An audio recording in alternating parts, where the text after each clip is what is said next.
স্ত্রীদেরকে বলা হলো এটা আপনার স্বামীর মধ্যে, হাজব্যান্ডের মধ্যে 10টা গুণ আপনি শনাক্ত করলেন যে 10টা গুণ থাকলে উনি আমার প্রিয়, একটা তার ভুল, 2টা তার ভুল, এই 2টাকে ছেড়ে দেন।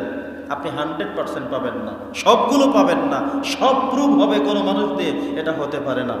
প্রত্যেকটি মানুষ দোষে গুণই মানুষ, কারো কোনোটা গুণ বেশি থাকে, কারো কোনোটার দোষ বেশি থাকে। সব কিছু মিলিয়েই আমাদেরকে মনে রাখতে হবে, সিদ্ধান্ত করতে হবে যে আমরা যেন আমাদের স্যাক্রিফাইসের বিষয়টাকে বেশি প্রাধান্য দেই, স্যাক্রিফাইসের বিষয়টাকে বেশি যেন আমরা গুরুত্ব দেই। এই বিষয়টি আমাদের খুব বেশি জরুরি, খুব বেশি প্রয়োজন। প্রিয় সুধী, তো যেটা বলছিলাম যে স্যাক্রিফাইসের দৃষ্টিভঙ্গি থেকে আমি তার ম্যাক্সিমাম গুণগুলোকে প্রাধান্য দিয়ে সামান্য 1-2টা ভুল হয়ে গেলে সেটা আমি ক্ষমা করে দেব, ক্ষমার দৃষ্টিতে দেখব, দয়ার দৃষ্টিতে দেখব। এটা যদি স্বামী করতে পারেন, স্ত্রী করতে পারেন, দুইজনে করতে পারেন, তাহলে সেই সংসার হবে আল্লাহ তাআলার রহমতের সংসার। আমরা বলছি আল্লাহুম্মা আমিন। দ্বিতীয়তম বিষয় হলো ঝগড়া করা যাবে না।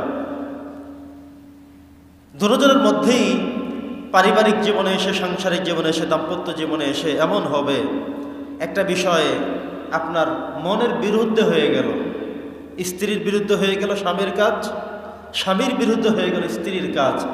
সে সময় ঝগড়ায় না জড়িয়ে যদি আমরা শান্তশিষ্টভাবে, নরম কণ্ঠে, নরম হৃদয়ে, ইসলাহের নিয়তে আমরা যদি সেটাকে উপস্থাপন করি তাহলে সহজ হয়ে যায়।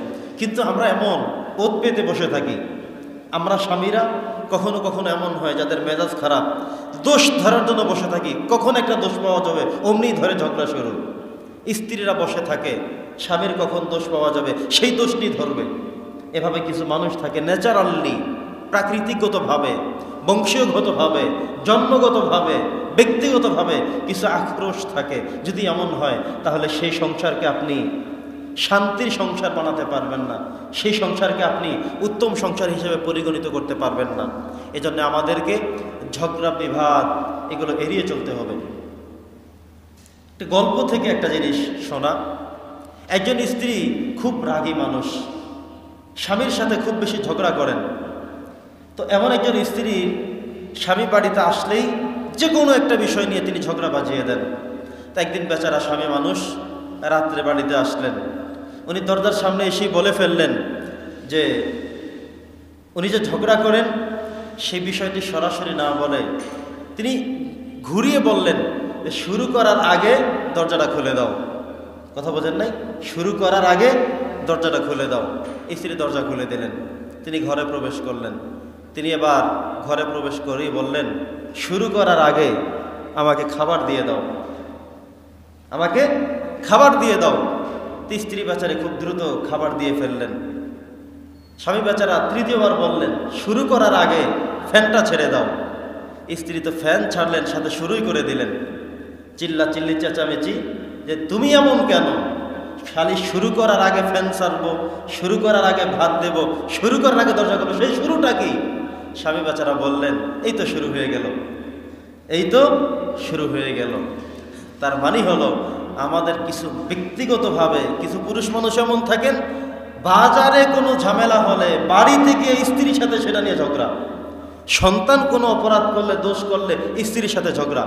তার মানে হলো কিছু মানুষ ব্যক্তিগতভাবে, বংশগতভাবে, জন্মগতভাবে উনি মানুষটাই এমন, ঝগড়া ছাড়া কথা জানেন না। ঠিক মহিলাদের মধ্যেও এমন কিছু মানুষ আছেন।